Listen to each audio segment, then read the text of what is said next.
Bonjour et bienvenue pour le deuxième épisode de Devine le film à travers une critique. Vous avez pas mal apprécié l'épisode 1 et franchement j'ai adoré le filmer et effectivement en fait quand l'épisode 1 a été préparé, un épisode 2 était déjà en off en train de se préparer. Donc voilà, il est là, j'ai lu un petit peu les retours qu'on m'a fait en privé notamment autour de l'épisode 1 et notamment autour du chronomètre effectivement. Donc là je vais faire attention de lire d'une traite sans essayer de décortiquer et ensuite lancer les 60 secondes. En gros, il faut que je décortique les indices dans les 60 secondes et pas avant parce que sinon c'est un peu trop simple. Donc on verra si cette semaine j'aurai un aussi bon score que la semaine dernière en cette fois-ci ne trichant pas, d'accord. Tricher est peut-être un grand mot, voilà, je suis désolé, je suis coupable, mais voilà, en tout cas je ferai attention effectivement. Après c'est dur parce que quand tu lis, et ben dans ta tête t'es forcément obligé de décortiquer, mais je vais faire attention en tout cas. Donc écoutez, on est parti. Bon, pour le principe, vous connaissez peut-être. On a donc, si vous avez vu l'épisode de la semaine dernière, dans tous les cas, il y a des critiques de films, de séries et même d'animés dans le diaporama. Et donc l'objectif est de deviner de quelle œuvre il s'agit. On a donc 60 secondes pour deviner le titre de l'œuvre. On décortique les indices dans les 60 secondes. Et les éléments qui donnent trop d'indices, ils ont donc, comme par exemple les noms de personnages ou le nom du film, sont remplacés par le nom Bernard. Et vous êtes dans l'obligation en tout cas de laisser votre propre score sur 10 en commentaire. Et le Joker est toujours là, évidemment. Donc si je fais moins de 5 sur 10, je devrais regarder le dernier épisode de Riverdale en vidéo. Spoiler alert n'a pas été fait la semaine dernière, d'accord. J'ai réussi à ne pas avoir le Joker. Nous verrons si cette semaine, voilà, c'est un peu la deuxième chance du Joker. Il va vraiment tomber toutes les semaines ce Joker, je sens. En tout cas, n'hésitez pas directement à mettre un like si vous voulez un épisode 3, voilà, ça peut être très cool.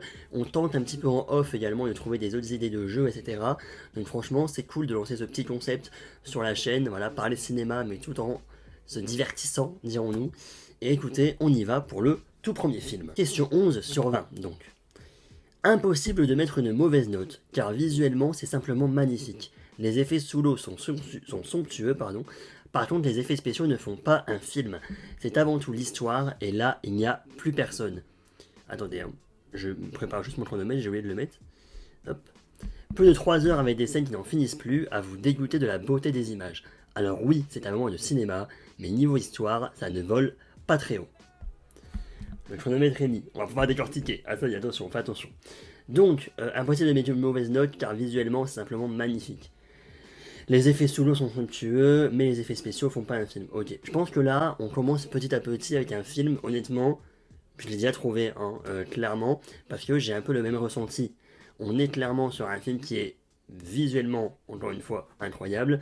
Bon, je vais dire directement le nom, pour moi c'est Avatar 2, parce que visuellement c'est magnifique, et les effets sous l'eau c'est incroyable. Effectivement, en termes de scénario, j'avais fait la critique de toute façon du film sur la chaîne, mais en termes de scénario, en fait, c'est un peu le scénario du 1 en rajoutant donc les espèces de l'eau, etc.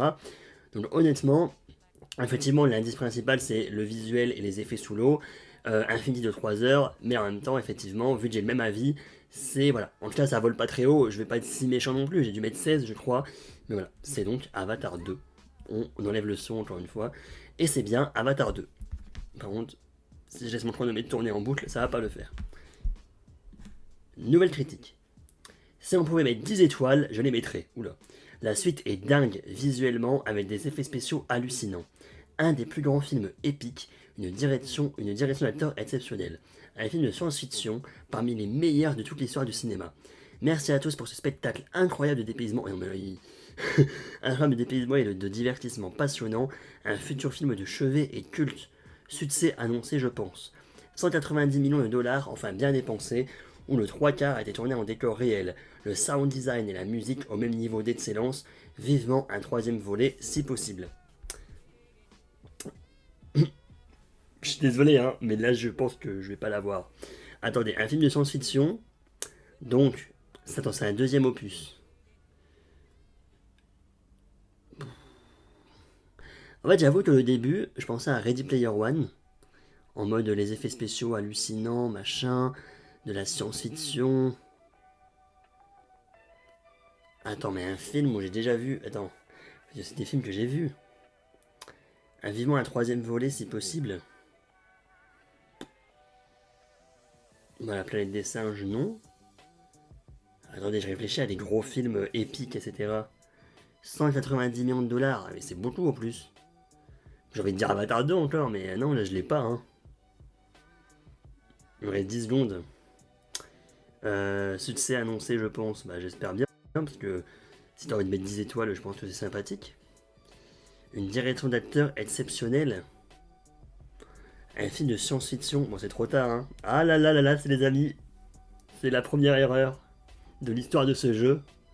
Mais franchement, attends.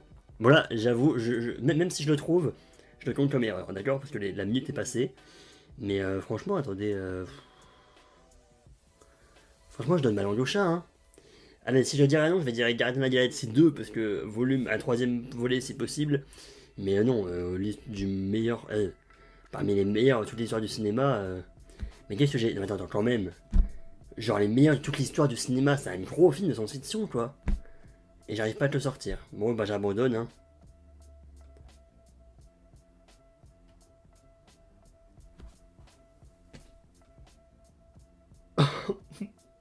Bah, c'est mon film 1 de l'année. Mais je l'aurais pas trouvé. J'avoue, en fait, j'avoue que science-fiction, je pensais à l'espace et tout. Je pensais pas à Dune 2. Bon bah... Bon, 1 sur 2, on va commencer à se reconcentrer un petit peu, hein, parce que là, ça ne va plus du tout. Le chronomètre, il est remis en place. Non mais Dune 2, j'avoue, j'aurais dû le trouver, merde. Allez, c'est parti. Qui d'autre que Bernard Martin pour réaliser ce film? Un délice nécrophile drôle pour toute la famille. De retour à l'animation comme l'étrange Noël de Monsieur Jack, il nous fait visiter deux mondes complètement différents. Le conte prend vie de façon mortelle, je crois que je l'ai désolé. Ce film est une œuvre de génie avec tout le côté romantique et noir de l'artiste. Les décors sont surprenants, les chansons sont mélodieuses et les personnages sont très attachants. Le seul inconvénient de ce film est peut-être qu'il ne dure que 1h15. Quel dommage, on en redemanderait volontiers. Un film à voir coûte que coûte, ne passez pas à côté. Je vais le dire directement, pour moi, Bernard Martin, c'est Tim Burton. En soi, l'étrange Noël. Attends, du coup, c'est de retour à l'animation comme l'étrange Noël de Monsieur Jack. Donc, l'étrange Noël de Monsieur Jack, c'est du stop motion. Donc, on est sur du stop motion. Le film dure 1h15 et il y a deux mondes différents. J'ai vu un film, il n'y a pas si longtemps que ça. J'en ai fait une critique, en plus, c'était la période d'Halloween. C'était Les Noces Funèbres. Et je crois que le film, de mémoire, dure pas longtemps. Et je crois que de mémoire, il y a effectivement le monde des vivants, avec Victor, justement, qui fait du piano. Il arrive dans le monde des morts, et c'est là où il rencontre Emily, la mariée. Donc je me dis, les noces funèbres. Mais parce qu'en soi, attends, non, Coraline. Coraline, c'est aussi stop motion, c'est Henri Selick, mais il dure bien plus longtemps qu'1h15, je crois. Donc je vais partir sur les noces funèbres. Hop, j'arrive le chronomètre, attention, j'ai peur. Ok, c'était bien, les noces funèbres. On est bon par rapport à ça, on se détend. Hein, parce que Rivardel, il m'attend du coin de l'œil, hein, n'est-ce pas? Allez, c'est parti. Le plus gros succès de l'histoire est justifié. Ouf. Voilà les mots qui me viennent à la bouche à la vue de ce chef-d'œuvre qui me réconcilie avec Bernard Martin. Elle adore Bernard Martin. Le réalisateur marie en effet à la romance la plus pure que j'ai jamais vue, la reconstitution soignée d'une catastrophe sans nom, et réalise par là même un vibrant hommage aux naufragés du plus tristement célèbre des paquebots. Ah, oh, oh! J'allais pas dire ça, moi. Hein. Je pense que la dernière phrase donne un peu d'indice, quand même. Mais franchement, moi, non, j'allais pas dire ça, j'avoue. Bon, du coup, oui, bon, là, celui-là est facile, j'avoue, celui-là est facile. Mais le petit twist, moi j'avais pensé à Oppenheimer au début, voilà, parce que Bernard Martin, moi j'allais dire Christopher Nolan, comme ça. Voilà, la romance, parce qu'on a quand même Cillian Murphy, il y a une petite romance avec notamment celle qui joue Emily Blunt. Mais romance, voilà, c'est pas non plus, voilà. Et la reconstitution soignée d'une catastrophe sans nom, la bombe, Oppenheimer, etc. Mais, on a la phrase en dessous qui nous dit donc un vibrant hommage aux naufragés du plus tristement célèbre des paquebots. Le paquebot, c'est évidemment Titanic, je pense. Donc Bernard Martin, c'est donc James Cameron. Je pense qu'on on est sur Titanic, en plus évidemment Rose et Jack. Qui ne connaît pas Rose et Jack? Ok, ok, ok. Ah, franchement, j'avoue que, je vous jure, si la prod qui passe par là n'aurait pas mis la dernière phrase, je pense que je serais tombé dans le piège et j'aurais sûrement dit Oppenheimer sans réfléchir. Voilà. Mais on y va. Écoutez, on a donc 11, du coup, 11, 13, 14. 11, 12, 13, 14, c'est mieux. 4 questions. On a 3 sur 4. Allez, je dois encore faire... Bon, un minimum de bonnes réponses et Riverdale me repasse sous le nez. Allez, c'est parti. Très mauvais, oh putain. Très mauvais, pas drôle. Beaucoup de moments gênants en imaginant la plupart de ces excellents acteurs embarqués dans un tel naufrage. Je ne connaissais pas Jonathan Cohen et finalement, je m'en serais mieux porté. Ouh.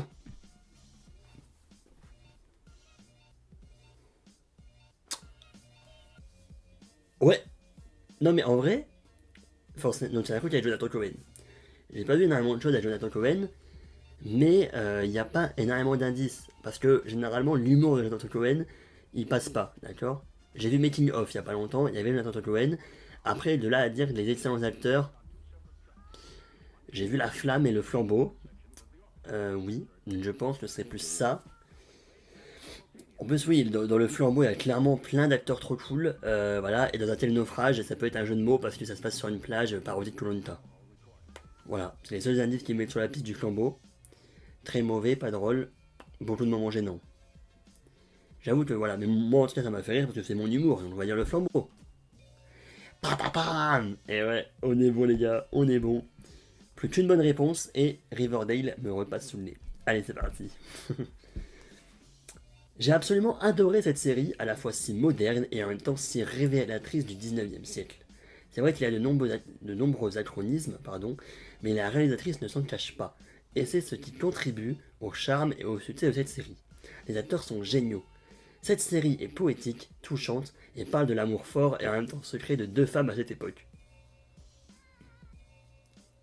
Ok. J'aime beaucoup le fait d'utiliser les vrais poèmes de Bernadette Martin, ce qui m'a embelli de joie et permis de découvrir le travail de cette jeune poétesse. Série on ne peut plus drôle et touchante, je vous la conseille vivement.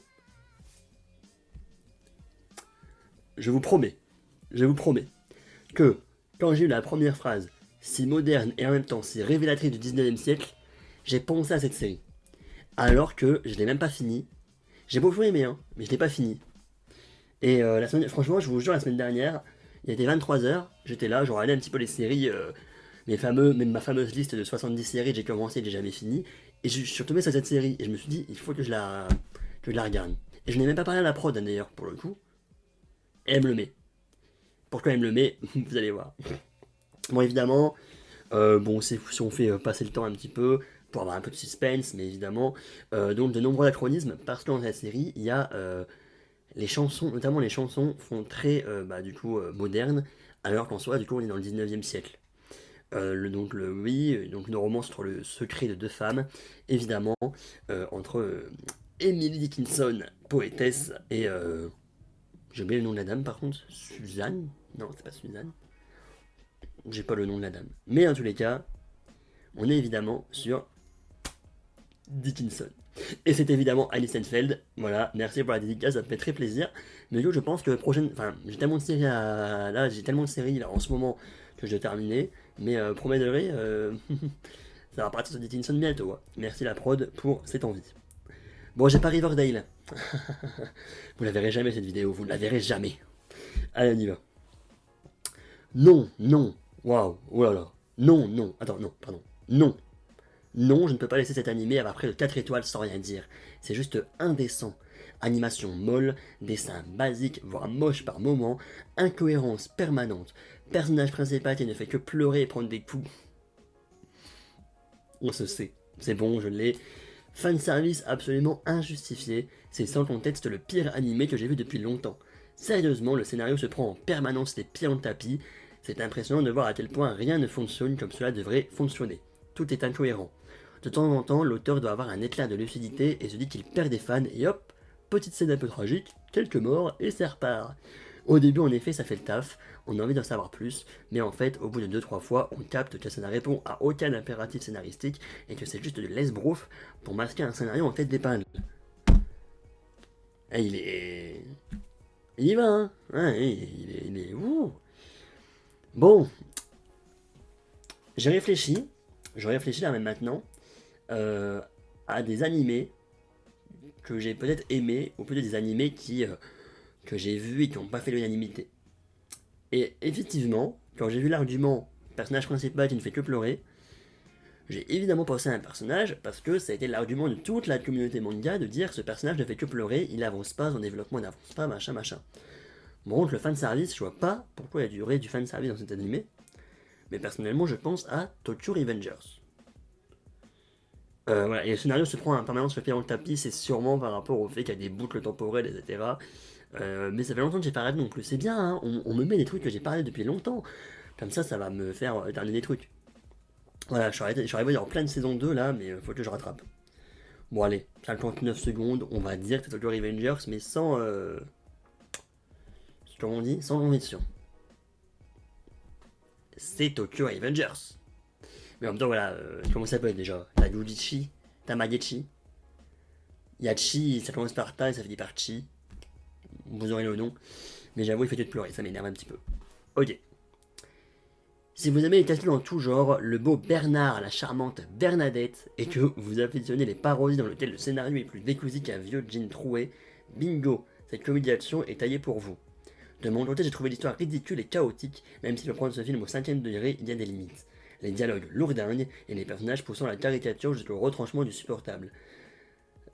Reste le bel hommage à ces comédiens de l'ombre, les cascadeurs hommes et femmes, et quelques séquences d'action plutôt bonnes, c'est maigre. 2h05 vraiment loufoque. Bon. Si vous aimez les cascades dans tout genre,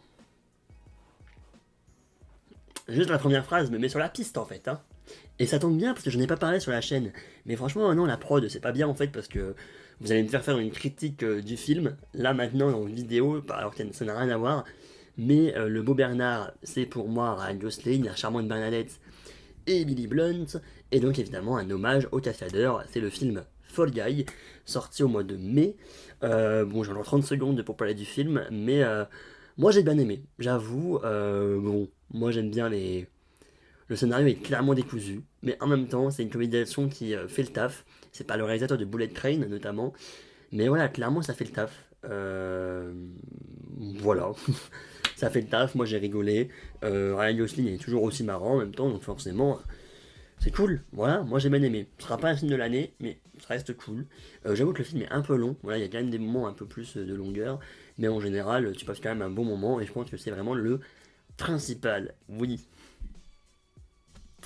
Fall Guy, et ben c'est bien, on a un petit peu d'actualité aussi, c'est cool, voilà, c'est sorti il y a pas longtemps, hein.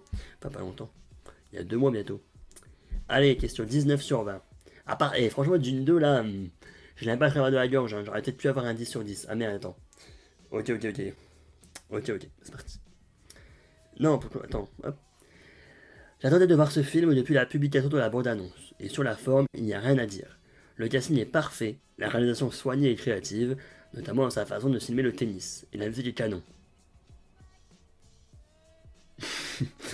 Pourtant, il n'y a de quoi pas de... Non, il y a de... pourtant, il y a de quoi se sentir floué. Ça ne prend pas. Où sont les émotions, les sentiments, la passion, la sensualité, le désir, le piment? Pouh, oui, mais... Super. Le film fait l'effet de feuilleter un magazine sur papier glacé où les corps, les sportifs, sont fétichisés, mais où il est très difficile de s'attacher aux personnages. Ceux-ci sont réfrigérants, engoncés dans leurs ambitions, leurs certitudes ou leurs rêves déçus. Ils sont desservis par un scénario qui entretient une ambiguïté constante et pénible sur toutes leurs relations, même la bromance la plus banale. Bref, 2 garçons, une fille, 3 possibilités. C'est du réchauffé sauce arty et le résultat n'a même pas le mérite d'être tout simplement sexy. Comme une inspiration de ne pas avoir vu le film promis, ce ne serait pas grave si dans le fond on y trouvait autre chose. Perso, je cherche encore. C'est Challengers, avec Zendaya et les 2 mecs. Je vais m'énerver un petit peu. Non, ne t'énerve pas. Mais le mec, je sais pas qui c'est cette personne, mais cette personne a vu la bande-annonce, ok? Elle a vu une scène d'un début de plan à 3, n'est-ce pas? Entre Zendaya et ces 2 messieurs. En arrivant dans le film, il a vu qu'en fait, cette scène, ce début de plan à 3, est dans le film, mais ne mène à rien. Il n'y a pas de cul à être ces 3 individus. D'accord?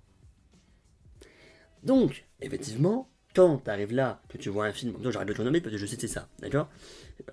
J'avoue, j'arrête le chronomètre parce que je sais que c'est ça. Mais, on en parle un petit peu. Quand tu sais qu'un film, enfin, quand tu vois un film, quand tu vois la bande-annonce, tu t'attends à voir du cul et tout, et que tu y vas pour voir Zendaya, hein, et que finalement tu te retrouves avec un film de tennis, Voilà, hein, où sont les émotions, les sentiments, la passion, la sensualité, le désir, le piment. Et on a des choses à dire. Il avait une bonne annonce où il y avait un début de plan A3, et le gars se dit oh, il y a du piment, attention. Et finalement, il arrive dans le film, et cette scène ne sert à rien. Bref, évidemment, le casting est parfait, la réalisation soignée, créative, notamment sa façon de filmer le tennis. Voilà. Je pense que c'est. Alors, qu'est-ce qu'il y a sur la piste? Il y a évidemment la façon de filmer le tennis. Voilà.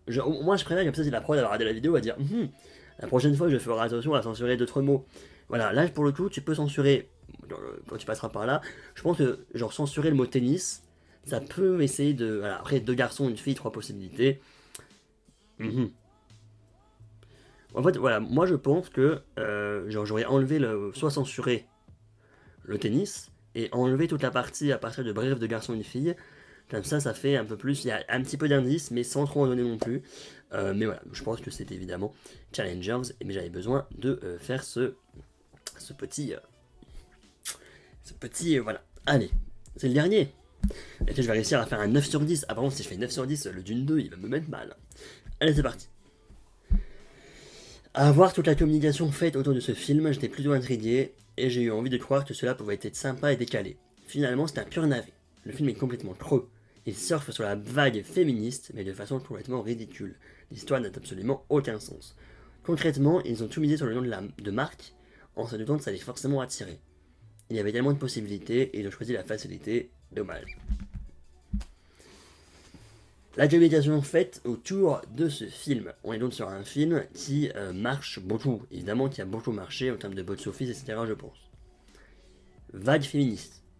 Des films en rapport avec le féministe, que j'ai vu, évidemment, qui avaient parlé. On le sait tous, évidemment. Le nom de Marc. Oui, allez, c'est parti. On est évidemment sur Barbie. Et moi je suis pas d'accord, moi j'ai kiffé, voilà, c'est tout. Ben voilà, c'est une fin de jeu, donc ça fait 9 sur 10 pour moi. Franchement, il a été cool aussi cet épisode 2, hein. Franchement, j'ai bien aimé. Voilà, je l'ai trouvé. Alors, je pense que le fait donc de décortiquer, décortiquer pendant les 60 secondes, ça rajoute un peu de stress quand même, j'avoue. Après, j'avoue que des fois en lisant, t'as quand même l'indice qui vient. En fait, en lisant, tu sais déjà ce que c'est, même encore aujourd'hui, n'est-ce pas? Par exemple, oui, sur Barbie, sur Challengers en soi. Voilà, le Dune 2 quand même était un peu plus difficile, j'avoue. Alors qu'en soi, voilà, juste j'ai vu film de science-fiction et je pensais pas du tout à Dune 2 en fait. J'avoue, j'ai été. Non, j'avais oublié ce film alors que c'est mon film de l'année, pour l'instant. Mais voilà, donc ça c'était très très cool. N'hésitez pas à mettre un like si vous voulez un épisode 3, pourquoi pas. Et encore une fois, comme j'ai dit tout à l'heure, en off, des choses se préparent. Donc voilà, à bientôt pour un nouveau jeu. Et n'hésitez pas à me dire évidemment votre propre score en commentaire, ça m'intéresse de savoir si vous avez fait 9 sur 10, moins, et les questions auxquelles vous avez bugué, voilà, n'hésitez pas à réagir, ça me fait toujours plaisir. Allez, salut, à la prochaine.